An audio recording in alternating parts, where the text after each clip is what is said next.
Bab 229. Tidak ada siapapun yang dapat menolong kamu.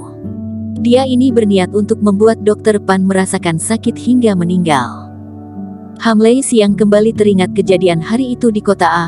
Untung saja pada saat itu dia tidak berselisih dengan Eric Kin, jika tidak sepertinya dirinya juga akan mengalami hal seperti ini. Maaf sekali Eric Kin. Ardi Ren berbicara dengan nada menyesal, jika sejak awal aku tahu kamu adalah sesepuh kediaman Dewa Pengobatan, aku tidak akan mencari dia.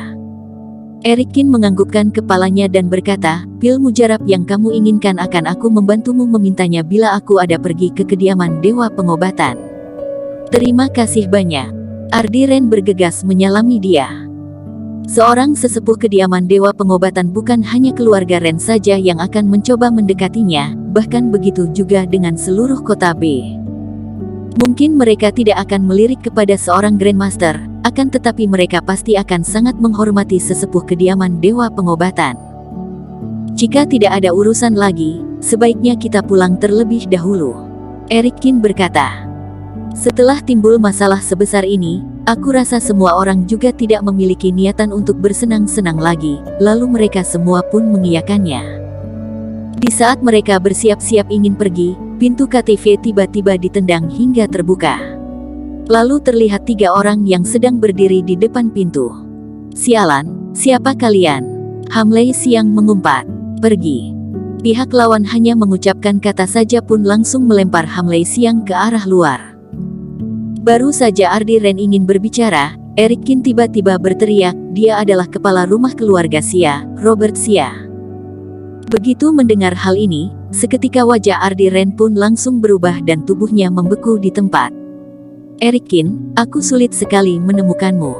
Robert Xia berbicara sambil menggertakkan giginya.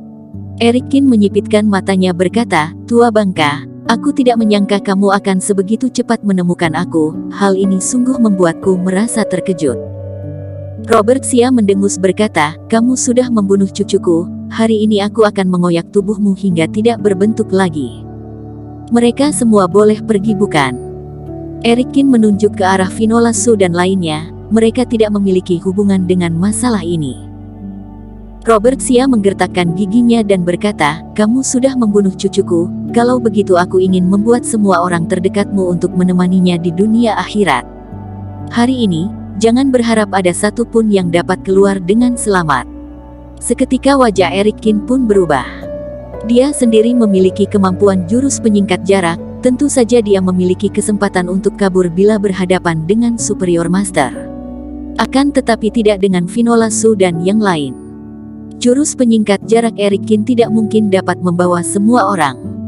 Tua bangka, apakah kamu benar-benar ingin bertarung denganku hingga titik darah penghabisan? Eric Kin memarahinya, lalu dia saat yang bersamaan dia mengatakan, kalian cari kesempatan untuk kabur, aku akan mencari cara untuk mengulur mereka. Robert Xia mendengus dan berkata, hingga titik darah penghabisan. Apakah kamu pantas?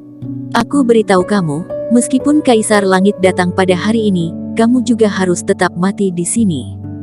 Setelah selesai berbicara, aura mengerikan dari tubuh Robert Xia pun langsung menguat keluar.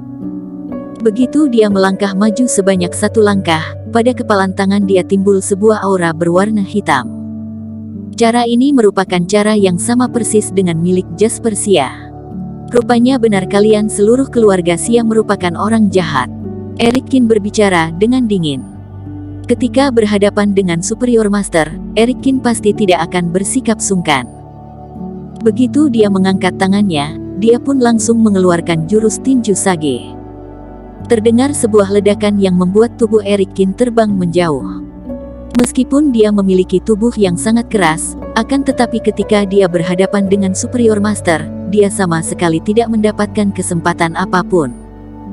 Mulut Eric Kin robek, darah mengalir keluar dan telapak tangannya bahkan mengalami keretakan. Sedangkan Robert Xia masih dalam keadaan baik-baik saja. Dia dengan dingin berkata, Eric Kin, aku ingin mengoyak tubuhmu. Ketika sedang berbicara, tubuhnya pun sudah tiba di depan tubuh Eric Kin. Aura yang menyeramkan itu seketika membuat Eric Kin tidak dapat bernafas dan sebuah tinju diarahkan kepada dirinya yang membuat dirinya pasti akan mati pada saat itu juga. Duar. Pada saat ini, sebuah sosok besar tiba-tiba berada di depan Erikin. Dia mengeluarkan tinjuannya dan menahan serangan tersebut. Tua bangka, kamu benar-benar sombong.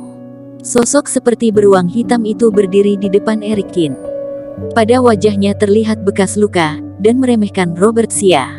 Orang ini adalah Charles yang datang dari tempat yang dingin. Sebuah ekspresi dingin muncul di wajah Robert Sia. Dia berkata dengan dingin, "Sobat, ini adalah urusan keluarga Sia, apakah kamu yakin ingin campur tangan? Orang lain mungkin takut dengan keluarga Sia, akan tetapi tidak denganku." Charles mendengus, "Berhenti bicara omong kosong. Selama ada aku di sini, kamu tidak akan bisa membunuh Erikin." Erikin menunjukkan ekspresi kebingungan, sebenarnya siapa pria yang terlihat seperti sosok beruang hitam ini? Sepertinya dirinya tidak mengenal dia. Akan tetapi kekuatan dia sepertinya tidak berbeda jauh dengan Robert Sia, seorang superior master. Sejak kapan dirinya berkenalan dengan orang seperti ini? Di saat Erikin sedang berpikir yang tidak-tidak, kedua orang itu kembali mengeluarkan jurus. Tinju Charles sangat kuat hingga menghancurkan seluruh KTV. Di saat kepalan tinju mereka berdua bertemu, Robert Sia bahkan melangkah mundur sebanyak beberapa langkah. "Haha, enak sekali rasanya." Charles tertawa terbahak-bahak dan berkata, "Tua bangka, sebaiknya kamu mengeluarkan jurus andalanmu, jika tidak kamu akan mati di tanganku."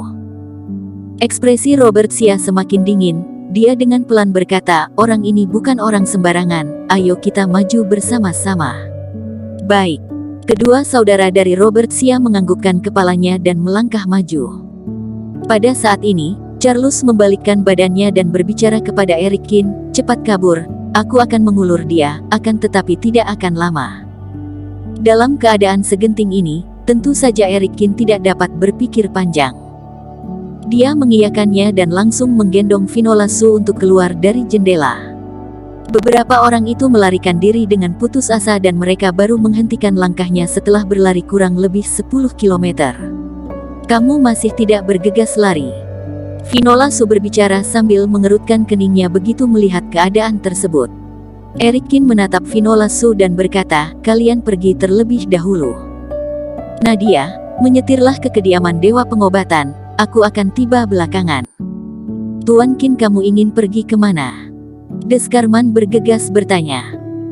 Erikin menarik nafas dalam-dalam dan berkata, "Pria gagah yang tadi meskipun dapat menang bila melawan Robert Sia, akan tetapi ketika dia berhadapan dengan ketiga orang superior master, sepertinya riwayat dia akan tamat. Aku sama sekali tidak memiliki hubungan dengan dia sehingga aku tidak mungkin melihat dia pergi mati untukku. Jadi kamu ingin kembali?" Davison Su ternganga. Erikin mengiyakannya dan berkata, "Jangan bertanya lagi, cepatlah pergi. Target dari keluarga Sia adalah aku, bukan kalian. Kamu hanya seorang Grandmaster kelas 2, memangnya akan ada manfaat bila kamu kembali?" Davison Su berbicara sambil mengerutkan keningnya. "Aku memiliki perhitunganku sendiri," Erikin berkata. Tangan dia menyentuh pedang Kintong dan terlihat tatapan yakin di matanya. Erikin memutuskan untuk mencoba menggunakan jurus keempat dari jurus 13 tebasan. Meskipun belum tentu berhasil, akan tetapi jurus keempat itu pasti akan melukai seorang superior master.